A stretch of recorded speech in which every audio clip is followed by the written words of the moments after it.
या गाण्यामध्ये बऱ्याच जणांनी आनंद मानलाय, पण काही जणांचं नशीब एवढं फाटतं असतं की त्यांची कोणी मुलगी फ्रेंड सुद्धा ऍक्सेप्ट करत नाही.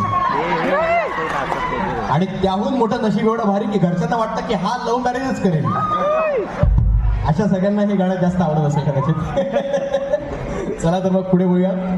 आगरी कोळीवूड या कार्यक्रमात एक खास अनोखं व्यक्तिमत्व जे या कार्यक्रमासाठी उपस्थित राहिलेलं आहे पाहुण्या कलाकाराच्या रूपात, आता त्यांना बोलावण्याची वेळ झालेली आहे. गेल्या कित्येक वर्षांपासून आपण धवलगीते आहे.